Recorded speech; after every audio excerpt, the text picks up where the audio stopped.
Subscribe कीजिए आपके अपने YouTube channel education for CBSE को और बेल आइकन को दबाइए ताकि आप अपने लेटेस्ट वीडियो सबसे पहले देख सकें।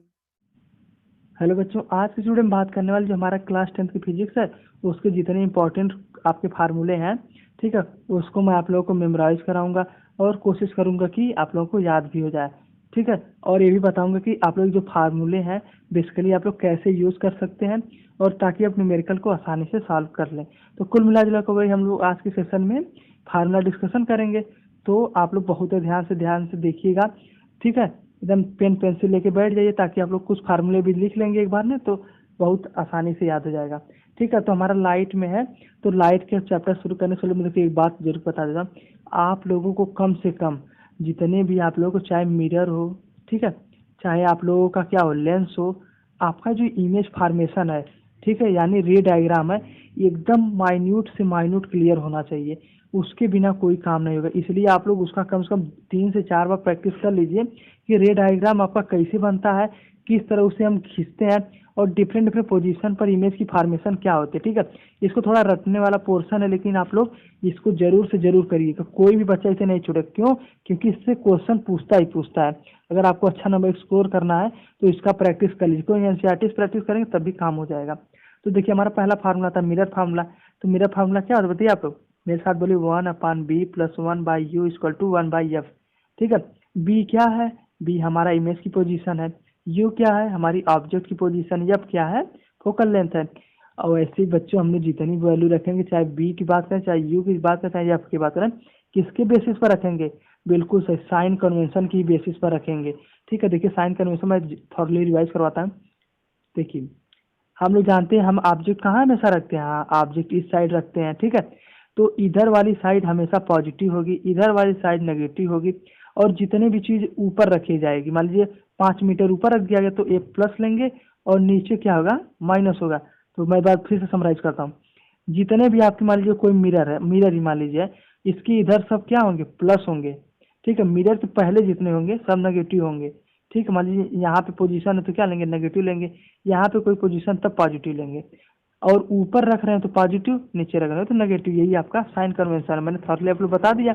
तो कुल मिला जुलेगा साइन कन्वेंशन के ही बेसिस पर आप जितने भी एफ की वैल्यू रखेंगे तब भी साइन कन्वेंशन के हिसाब से रखेंगे, यू की वैल्यू रखेंगे तब भी और बी की तब भी।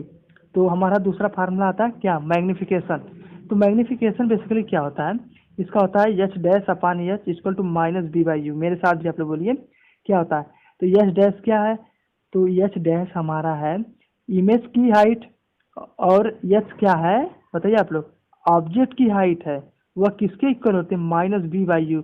मतलब इमेज की डिस्टेंस और ऑब्जेक्ट की डिस्टेंस। और जो आई है ना, मतलब 5 मीटर का आपका क्या है?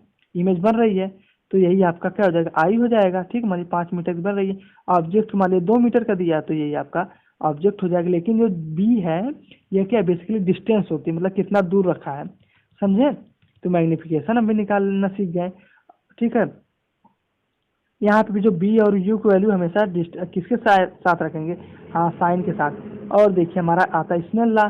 वैसे हम स्नेल लॉ तो जानते ही है कि sine I upon sine are की वैल्यू हमेशा कांस्टेंट होती है। क्या होती है? देखिए कुछ बच्चे पहले रटे रहते हैं कि साइन आई अपान साइन आर, नहीं। Sine I upon sine are की वैल्यू हमेशा क्या होती है? कांस्टेंट होती है।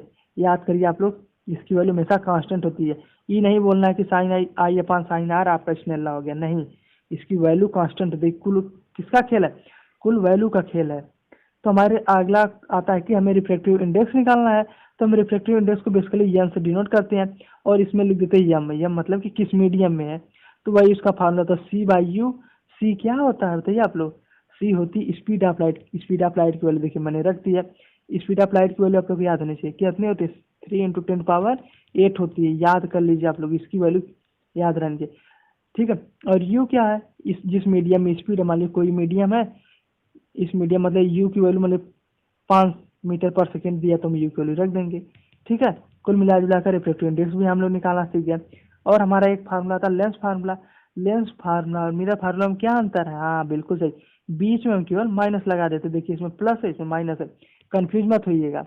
मिरर पहले आ रहा है तो इसमें प्लस होगा, और जो आपका लेंस आ रहा है इसलिए नेगेटिव होगा। देखिए ये कोई लॉजिक नहीं, बेसिकली मैं आपको थोड़ा सा ट्रिक बता रहा हूँ, ठीक है। और हमारा लास्ट आता है power of lens. Power of lens तो बहुत ही आसान है। क्या होता है, पावर ऑफ लेंस निकालना है, फोकल लेंथ का उल्टा कर दीजिए। रेसिप्रोकल हम लोग करना जानते ही हैं, तो रेसिप्रोकल कर दीजिए, काम हो जाएगा। समझे कि नहीं? हाँ, जितने बच्चे यहाँ तक आ चुके हैं चैनल सब्सक्राइब कर लीजिएगा, ठीक है। और हम देखिए हमारा जो इलेक्ट्रिसिटी इस चैप्टर में मैं बहुत छोटा है, 2 ही 3 फार्मूले। पहला तो है कि हमारे जो हम करंट निकालते हैं, हम जितना चार्ज है उसको टाइम से डिवाइड कर देते हैं, ठीक है। वैसे भी तो करंट क्या होता है, rate of flow of charge, ठीक है।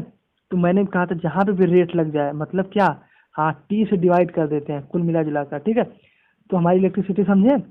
हाँ, करंट निकालना है। और क्या होता है, हमारा अगर पोटेंशियल निकालना, बी मतलब क्या होता है, पोटेंशियल होता है।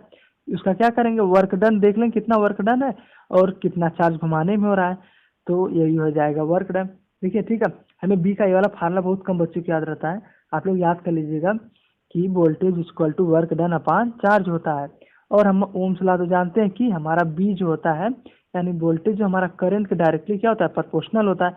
तो ओम्स लॉ भी आप लोग जान ही गए, समझे कि नहीं? बिल्कुल आसान है, बहुत आसान है, ठीक है। वही देखिए हमारा एक और फार्मूला आता है।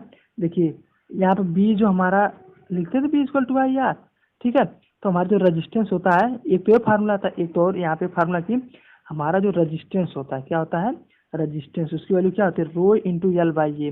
रो क्या होता है, ये रो होता है रजिस्टिविटी, याद कर लीजिए, बहुत कम बच्चों को पता था। रो क्या होता है, रजिस्टिविटी होता है, ठीक है।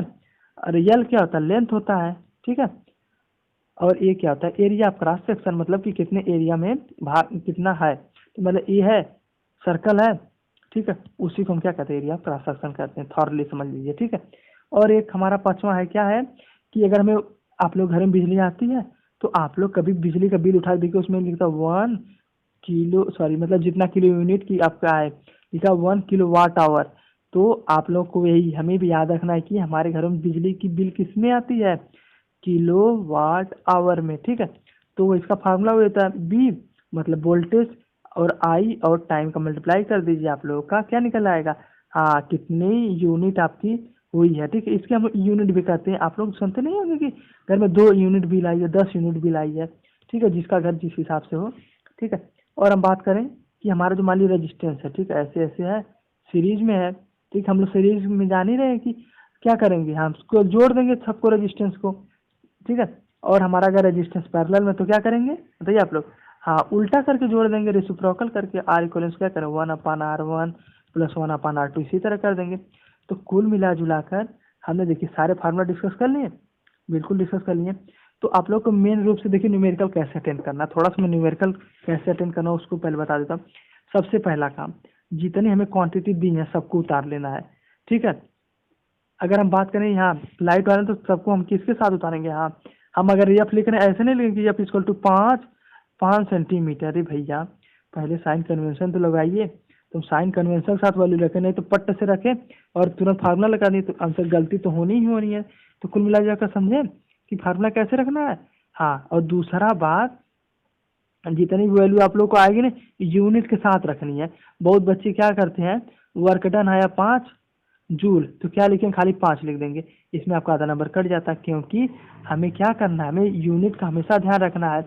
और ये भी ध्यान रखना कि किलो वाट आवर अगर है कि हमें जूल में पूछा है, उसको कन्वर्ट करके बताना रहता है, ठीक है।